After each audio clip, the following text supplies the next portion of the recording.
Hi there, I'm Christina, and welcome to my podcast. Nuance Beauty is intended to be a spot where I'll capture some varied thoughts and challenge us to hold to our opinions loosely so that we can see the beauty in others and in ourselves. I want us to dive deeper into those everyday topics or those sticky topics and thoughts that we might shy away from or bulldoze over others with our opinions. Because I think if we all thought exactly the same, there would be no need for anyone else. So let's get nuanced.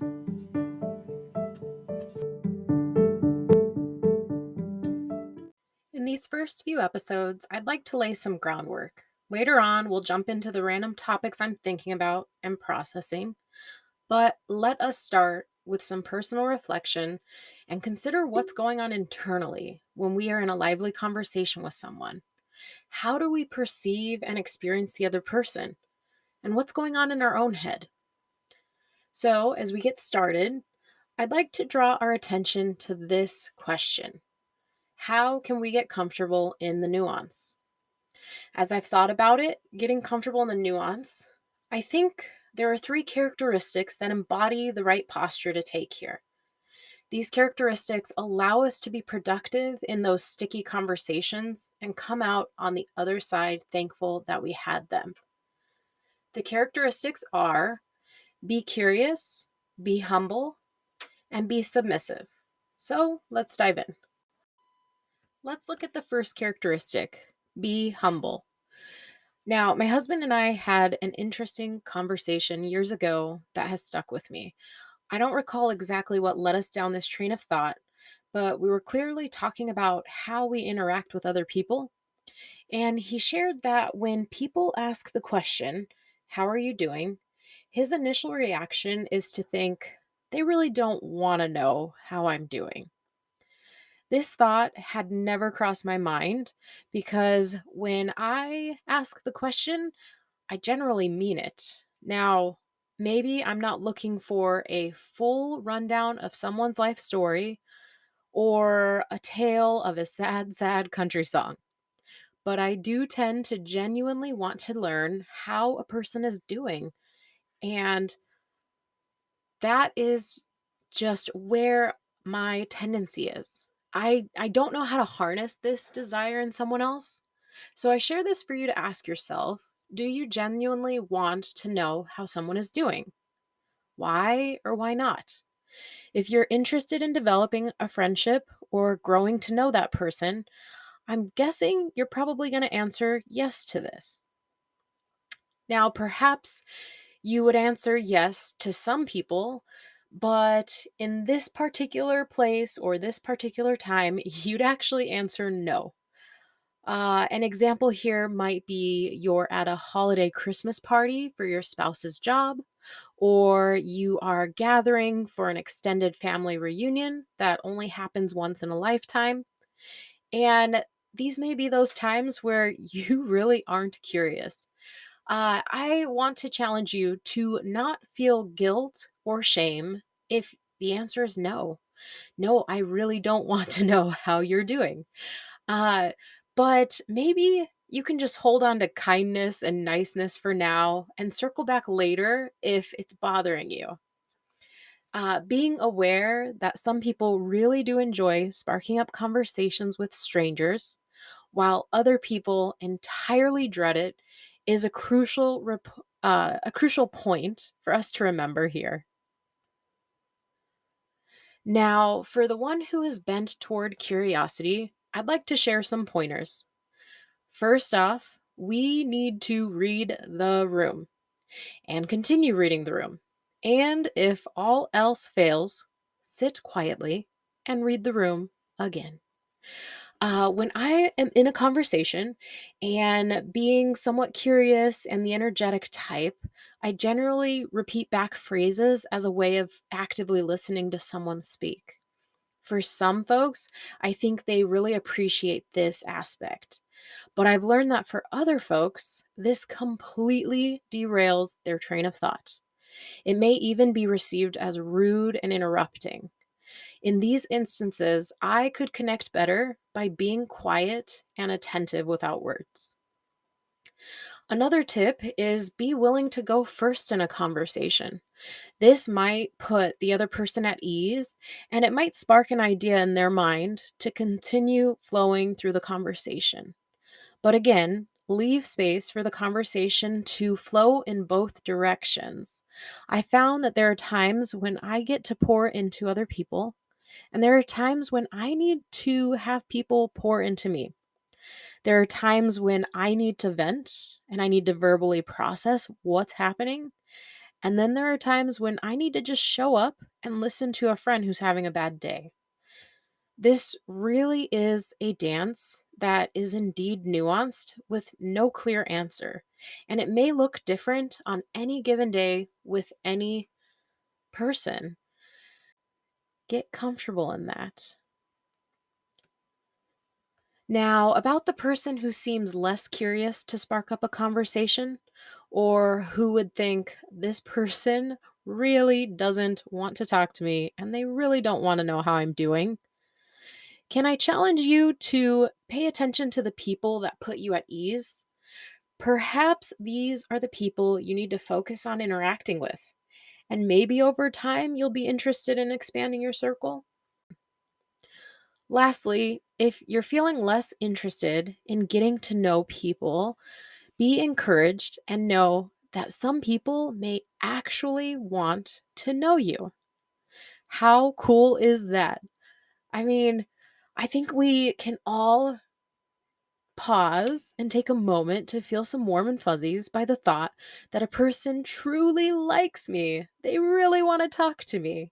So when you're feeling that nudge to close off, hold on to that fact that there are people who actually want to know you.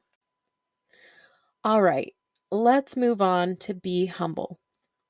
Humility is when we show up with space for other people.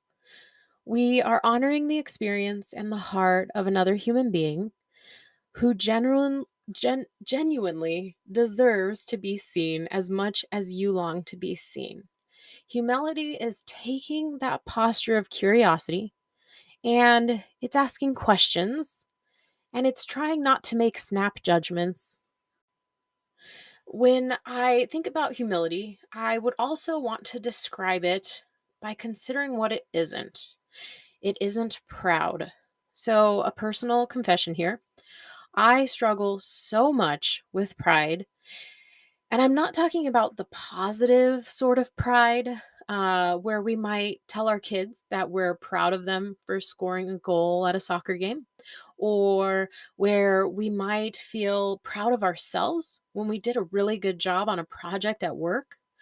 I'm talking about the overly confident comparison sort of pride that says, I'm the best, or I can do anything, and I don't really need anyone. The gut check here is that no one is an island. And it's really important when we get too self sufficient or we assume that we can do it all or do it better than someone else that we remember that it's really not true. This posture of pride breaks down relationships and it doesn't allow space for a flourishing conversation because almost always I think that people sense that bad attitude that you have. They sense that you're closing off or you're judging and they want to get out of that conversation. It just does not allow for conversation to flow and a comfortable setting. Moving on to the third noteworthy characteristic that I'd like us to consider, it's submission. Now, getting this far, you've probably thought, be curious, check. Be humble, check, check. Be submissive? Where are we going here? I do not get this. Now, I think submissive gets a bad rap in our culture. I think we tend to take this word to an extreme and negative place. We think, I will not be a doormat to someone. And how evil is that person for trying to take advantage of me? In this context, I agree. Submission that degrades or humiliates someone is broken and it is unjust. But I think there's another way of looking at submission. We all submit to some authority or system in order for any relationship to function. Say you walk into a Starbucks and you see that there are three people in line. I'm guessing that without much fuss, you're going to take your place next in line.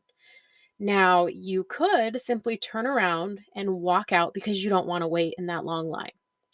This would be choosing not to submit to the cultural norm of waiting your turn. But if you do that, you very well are missing out on that peppermint mocha that is going to warm your soul this December. The social etiquette of waiting our turn is an unspoken agreement that allows for some structure and order. And I'd call this an example of submission. It's a willingness to not be selfish among a group of strangers or people you know. They all are craving a cup of coffee. So wait your turn in line. All right. So, another example, it could be you are wanting to go to lunch with a friend and you send them a text message saying, "Let's do lunch." They get back to you right away and they say, "I'm in. How about we go get some tacos?" Hearing this, you actually had your heart set on a cheeseburger, but you decide that it's not that big of a deal whether you agree to avoid conflict or because you appreciate your friend's input, you are choosing to submit to their suggestion and agree to go grab tacos. Let's look at a harder example of submission.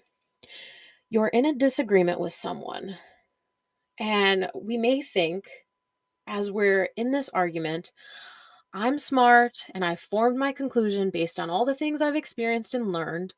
But when we find ourselves sitting in this very spot of disagreement, can we hold space to say, "You may be right"?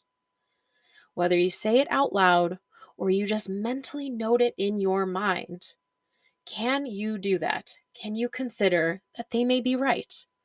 There are a lot of things that do not have a clear right or wrong answer. A great example of this that comes up in our car all the time is driving directions. Now, leaving our neighborhood, you could turn right or you could turn left, and both will get you around the block so you can exit onto the main street. In this instance, when we are about to have this disagreement, because I would like to turn right, but my husband is driving and turns left, can I choose to accept that he may be right here or that there's not a clear right answer? That our relationship is far more important than the argument. And in my case, perhaps my ego is coming out a little bit here. Finally, for the really hard arguments that rub against the fundamental beliefs or worldview or the values we hold, uh, you may feel firmly planted and uncomfortable suggesting that the other person might be right. And I think that this is where we can grow the most in our own beliefs. It helps refine us. And the hard part here is just making space to ask questions and getting to know another person's point of view. Get to know what experiences led them to believe what they believe and be willing to go back to the idea of being curious and being humble. And we may, in fact, be unwavering in what we believe, but we don't have to be a jerk about it. This closes the opportunity for a friendship and it it doesn't leave space, right? It closes the chance and the relationship is what we're focusing on here, right? With being nuanced and clinging to the beauty in people, we should actually embrace that opportunity to be refined by the others around us when we have these hard arguments or discussions. So, all right, friends, let's recap. If we can be curious and we can be humble and we can be submissive, I think we're setting the stage to get comfortable in the nuance of a conversation. So, next time you are out with a friend and just having any old conversation, come back to these thoughts and reflect on them and see if you're applying them and if you could apply them a little better. I definitely think about these things, and I know that there's room for improvement over here. All right, guys, every week I would like to leave us with a book recommendation. I think that books are another amazing way to help us dig into a topic and sit in some nuance. So, for this first week, I would like to suggest a book called Try Softer, a fresh approach to move us out of anxiety, stress, and survival mode and into a life of connection and joy. This book was written by Aundi Kolber, and I read it in January of 2020. And you are probably thinking, how the heck do you know when you read this book? Well, I regularly take photos of parts of a book.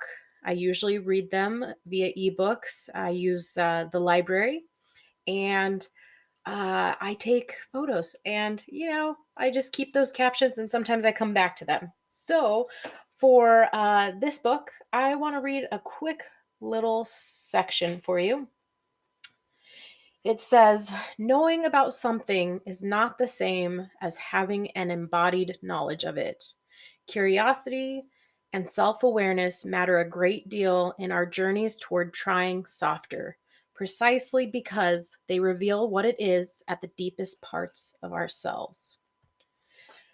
This book came to me when my son was about 3 years old, right? Because his birthday is in January. So um, I I picked this book up after hearing an interview with the author. I can't remember which podcast I was listening to, but I heard her discuss it on a podcast.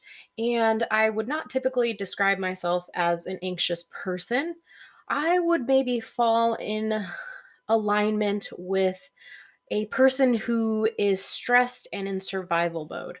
I tend to be highly passionate and highly reactive, and quick to make decisions. And this book challenged me to try softer, right? Um, it helped me pinpoint some emotions that I was totally oblivious to, and it just challenged me to learn some coping mechanisms when I was sensing myself really get stressed out. She talks about some exercises like grounding exercises. Um, an example would be if you walked into a room, you would look at three things, you would feel two things, and you would try and recognize the smell of one thing. Uh, that's not exactly what she advises because I'm going off the cuff here, but it's things like that to bring yourself back to the present and to not get so caught up in your mind potentially, and to not overstress it, right? So, this book was a great read. It came at a good time. And when you consider where the world was at come March of 2020, it was definitely a, a prelude to a hard season. And I very much enjoyed giving it a read. So, again, that book was Try Softer by Aundi Kolber.